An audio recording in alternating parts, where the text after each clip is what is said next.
Fii atent cum s-au făcut, s-au caramelizat foarte frumos. Wow! E o nebunie, nu alta. Dacă respecti rețeta și nu ți-ai să-ți trimit ingredientele la tine în bucătărie. Mamă, un deliciu! Bate orice cozonac. Constantine, tu o să mănânci coada la măr.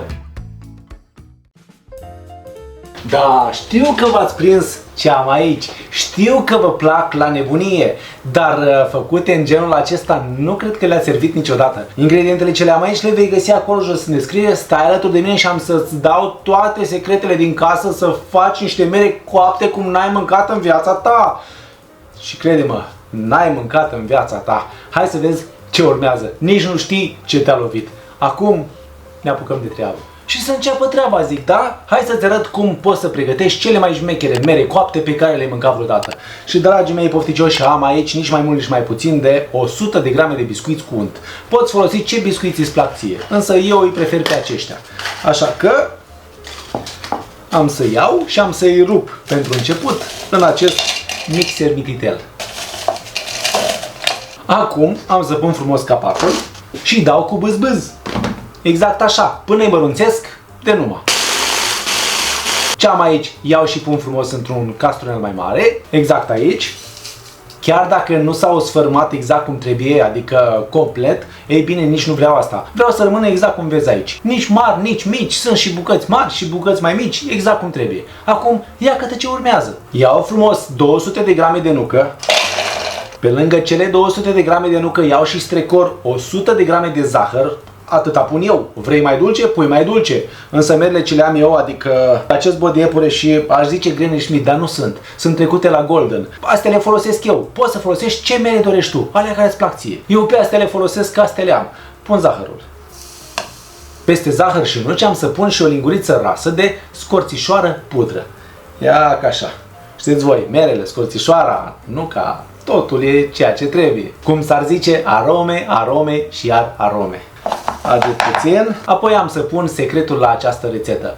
Bine, toată rețeta e un mare secret, însă aici e secretul suprem. Și am nici mai mult, nici mai puțin de 15 ml de coniac. N-ai coniac? Pune whisky. N-ai whisky? Nu puneți uică, nu pune pălingă, că ai stricat tot. Îți trebuie ceva aromat. Exact așa cum trebuie să fie. Un vin ars, un coniac sau whisky. Pun aici și îi dau din nou cu bâz-bâz. Până când mărunțesc bine nuca. Și încep. Și gata aici. Acum ce rămâne de făcut decât următorul pas. Să-i spunem schemă, că am repetat pas. Hai să facem schemă. Următoarea schemă. Iau frumos biscuiții, îi pun aici și dau drumul la nucă peste biscuiți. Ia ca așa. Apropo, să știi că poți folosi fără nicio problemă și fistic. Poți folosi și migdale dacă vrei. Acum am să iau să amestec totul. Uite așa. Mamă cum miroase. Mamă cum miroase. Iar dacă cumva întrebarea ta e pot să dau la copii? Ei bine, poți să dai la copii. Pentru că le bagi la cuptor, pentru că le coci, iar alcoolul se evaporă și rămâne doar aroma. Așa că nu e nicio problemă dacă dai și la copii.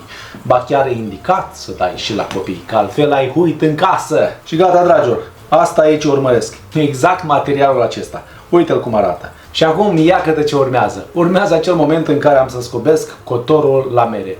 Să-mi fie rușine, n-am acel dispozitiv de scos cotorul, am să-mi iau, că nu e o avere, dar până atunci am să folosesc lingura. Fac și eu cu ce am. Iei frumos și perforez mărul până în capătul celălalt.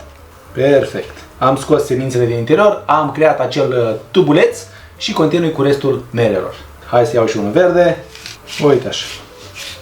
E simplu ca bună ziua. Dacă vrei, îl faci tubuleț de genul ăsta, dacă nu, îi lași capac partea de jos.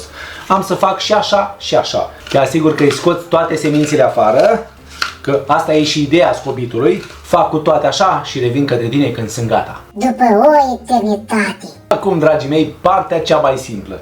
Când ai să iei mărul, cu capac sau fără capac, mă refer la capătul celălalt al mărului, și am să iau frumos din compoziție și am să îndes înăuntru. Ia ca așa.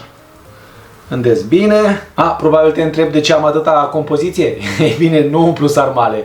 Stai liniștit, am musafiri. Trebuie să fac mai multe mere de astea. Hai, procedez așa cu fiecare măr în parte. Cu siguranță se vor mânca câte două, la cât sunt de bune. Hai, continui. Uite așa, bag bunătăți în măr. Nucă, biscuite, coniac, bunătăți. după câteva clipe mai încolo. Am zis că e mult, dar nu mai e chiar așa mult. Așa că dau către iubita mea soție să continue treaba, iar eu am să spun imediat ce fac cu cele din tavă. Și dragilor, a venit momentul să le duc la cuptor. O să mă întrebați probabil care e timpul cât voi lăsa eu merele la cuptor. Ei bine, am să spun așa, între o oră și 2. Depinde de mere. Ale mele sunt ceva mai tărișoare, cu siguranță mă voi duce înspre 2 ore.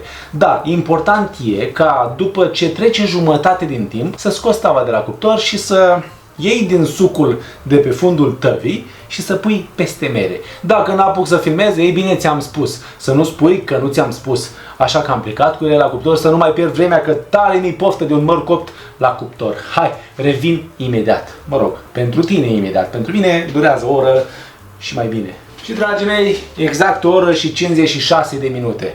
Deci putem spune că 2 ore. Așa arată. Astea sunt merele mele coapte. Acum nu rămâne altceva de făcut decât să le pun frumos pe farfurie și să ne pregătim de degustat. Căci, da, e un desert pe cinste. Exact cum trebuie. Umplutură perfectă cu un gust nemaipomenit de măr copt. Hai să vedem ce a ieșit, dacă e ce trebuie sau nu. Iar în cele ce urmează, asta o să facem.